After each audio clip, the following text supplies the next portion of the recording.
Salut, c'est Vince, j'espère que tu vas bien. Dans cette vidéo, on va voir comment mettre en place un sidechain sur la reverb. Lamusicien.fr, oulala, c'est sexy. Alors, c'est une technique qui est vachement utilisée, notamment dans la musique électro. L'idée, en fait, si tu veux, c'est de contrôler sa reverb.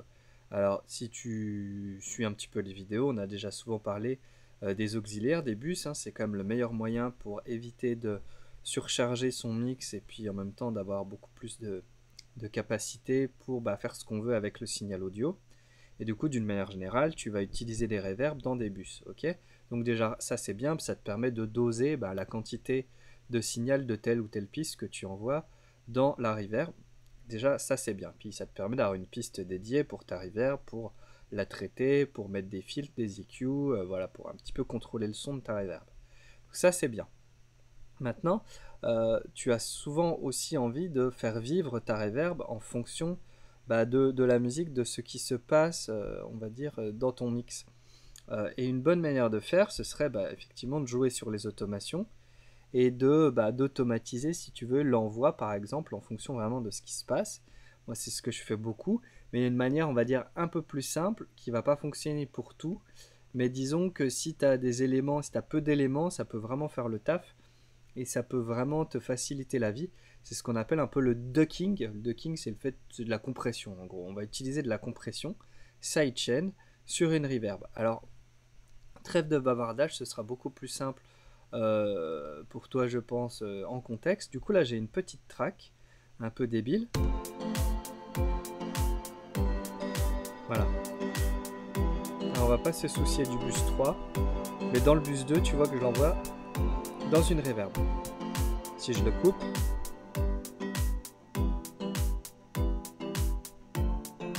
voilà. Donc tu vois que j'ai mis l'envoi à fond, hein. Et ensuite, j'ai contrôlé un peu le volume. Alors j'ai baissé un petit peu le volume. Du coup, on va dire que ma reverb, j'en suis assez content. Seulement, tu vois bien que c'est quand même vachement nappé de reverb. Et si je baisse le volume de ma piste auxiliaire, ça contrôle un peu plus le son de la reverb, mais en même temps, je perds un petit peu le côté sound design, le fait qu'il y a un son vraiment qui soit bien noyé dans la reverb. Ça peut être aussi des choix, des partis pris. Et on va dire que pour ce son-là, j'aimerais bien quand même que ce soit pas mal dans la reverb et qu'on entende bien cette reverb. Si je baisse le volume, malheureusement, ça fait pas le taf. Du coup, ce que je vais faire, c'est que je vais mettre un compresseur derrière cette reverb. Et l'idée, ça va être finalement de compresser le signal de la reverb, donc on va dire d'écraser le signal, donc le volume de la reverb, le volume ressenti de la reverb, euh, en fonction des notes jouées. Et du coup, pour la partie en fonction des notes jouées, c'est simple, c'est le côté sidechain en fait. Donc ce que je vais faire, c'est que je vais ici mettre un compresseur. Donc ici, je mets le compresseur de base de Logic. En sidechain, je vais mettre mon bus. Alors, ce qu'on pourrait faire, c'est utiliser le bus 2, pardon, n'importe quoi. Ce qu'on pourrait faire, c'est utiliser mon instrument ici. Mais une bonne manière aussi de faire et qui peut te permettre, si tu veux, d'avoir encore plus de flexibilité, surtout si tu veux utiliser plusieurs sidechains, par exemple pour faire, j'en sais rien, la compression de la basse par rapport au kick ou que sais-je, peu importe, c'est en fait de l'envoyer sur un bus fantôme. Donc en gros, tu envoies ton signal sur un bus, on peut le faire, hein. Bus, voilà, je peux faire le bus 6 par exemple, qui est libre, je l'envoie à fond, ok. Et ce bus 6 par contre, ce que je fais, c'est que je coupe sa sortie. Du coup, en fait, le signal est envoyé dedans, mais on ne l'entend pas, d'accord. Tu vois, je mets en solo, on voit bien qu'il y a du signal, mais ça ne marche pas, il ne se passe rien. Et du coup, moi, je peux récupérer ensuite le signal de ce bus sur mon sidechain. On voit qu'il vient du synthé automata, hein, il comprend bien que ça vient de là. Voilà, et du coup, je vais récupérer le signal pour ce sidechain là, ok. Alors, je vais retourner sur le bus de ma reverb, qui est ici. Donc, j'ai ma valala, on va dire que j'ai à peu près fait mes réglages pour que la reverb sonne bien. Là, tu vois, j'ai mis un petit low cut, par exemple. Ok, je me suis pas pris la tête plus que ça. Et donc, par contre, ce qui va être intéressant, c'est dans le compresseur. Alors, le compresseur, ce qu'on va faire, c'est qu'on va faire des réglages extrêmes. Un threshold de ouf, pour être sûr qu'il fonctionne tout le temps. Et un ratio de ouf, pour être sûr que ça écrase, mais comme avec un marteau piqueur, quoi. Ok? Et ensuite, eh ben, on va essayer de trouver le juste milieu pour que ça sonne à peu près correctement. Là, tu remarques tout de suite ce que j'ai fait, c'est que j'ai baissé l'output gain, tu vas voir pourquoi. On va d'abord écouter ce que ça donne.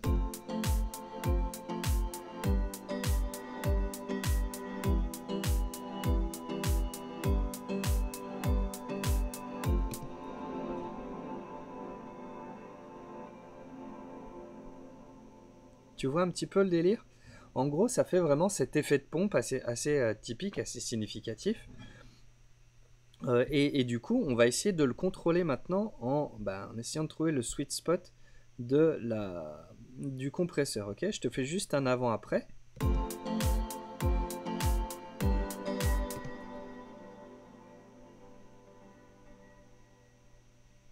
Bon, alors il y a un petit, je pense qu'il y a un petit delay dans Alchemy. Du coup, ça prête un peu à confusion. Ce que je vais faire, c'est que je vais couper le delay. Voilà. Hop, je pense que. Voilà. Ok. Du coup, ça c'était avec la reverb.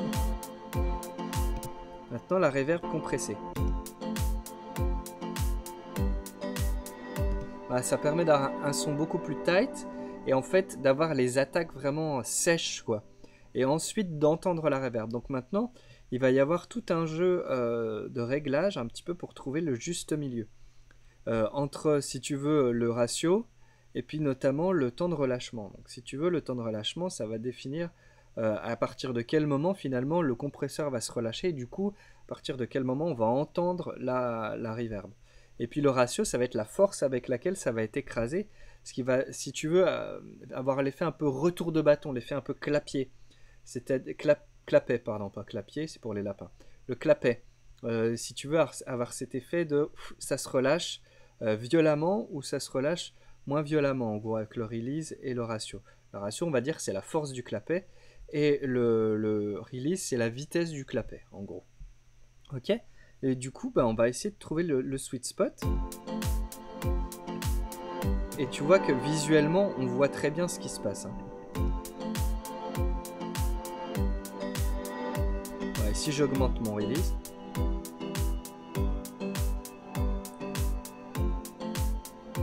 tu vois, ça a à peine le temps de relâcher.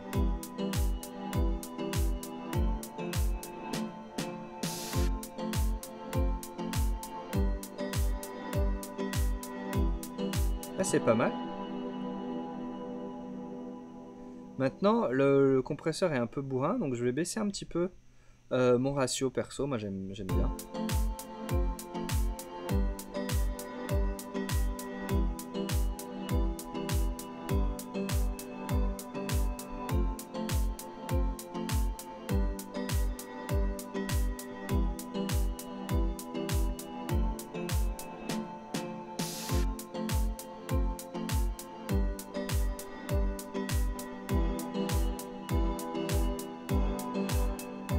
Toujours faire des comparaisons.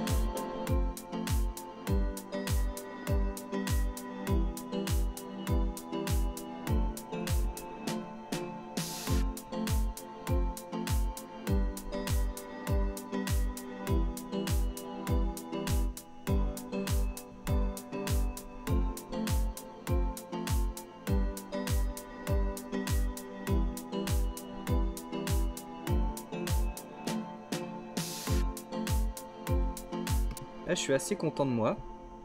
Ce que je fais ensuite, je compare le volume ressenti.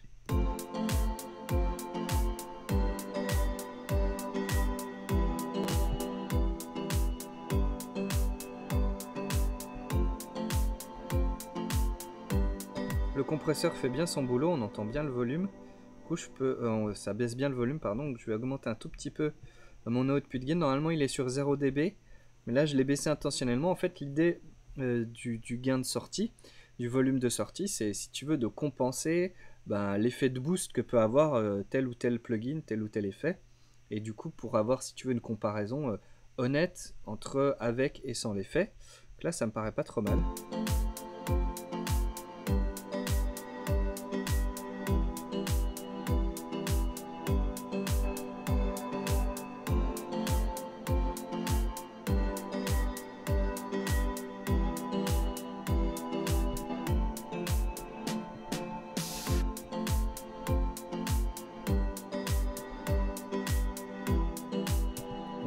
Et si j'ai mis une attaque à 0 millisecondes, c'est pour être sûr que, si tu veux, ça compresse tout de suite et qu'on laisse pas passer de signal réverbéré au début. Ok. Je sais pas si tu as entendu l'attaque, mais l'attaque était un tout petit peu dans la reverb. Ça fait une espèce de tigou, tigou. C'est pour ça que voilà, je mets direct l'attaque à 0. Et ensuite, c'est vraiment un jeu savant, hein, en fonction de tes goûts. Tu peux peut-être avoir envie de mettre un threshold plus léger, augmenter à fond le ratio.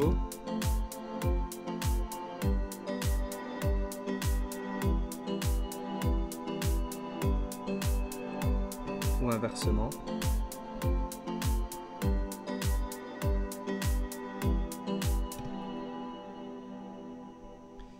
Voilà, et c'est vraiment ensuite une question de goût, une question de savoir ce qui sert ton morceau ou pas. Mais voilà un petit peu comment tu peux, si tu veux, créer un sidechain sur ta reverb.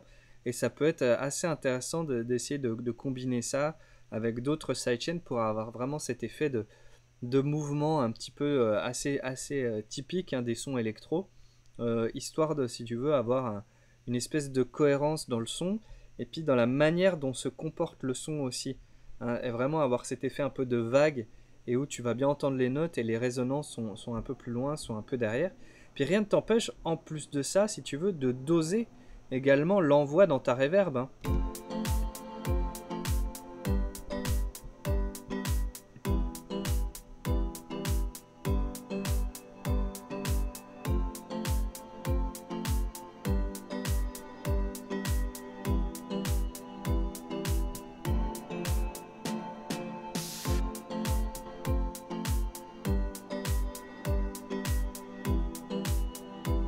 On a vraiment ce petit effet de pompe.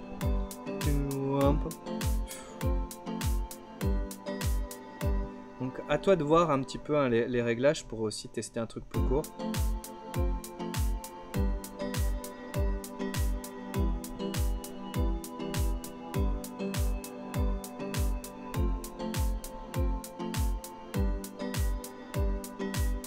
Ça va vachement dépendre des notes jouées. Si tu joues sur des notes longues, tu risques de pas forcément entendre beaucoup cet effet-là, uniquement dans les relâchements des notes, et ça peut être un petit peu la cata. Ça marche assez bien pour des choses assez rythmiques. Ça peut marcher également, hein, sur des notes plus longues, mais ça demande d'être vachement attentif aux changements de notes, parce que si tu veux, tu as des sons tenus, donc la reverb, elle va plus ou moins rentrer, tu vas plus ou moins l'entendre, puis dès que ça va relâcher, tu vas avoir d'un coup un gros poc de reverb. Donc il faut vraiment trouver le truc, sachant que par exemple si on enlève la boucle, il faut bien écouter aussi comment la reverb se comporte quand il se passe plus rien.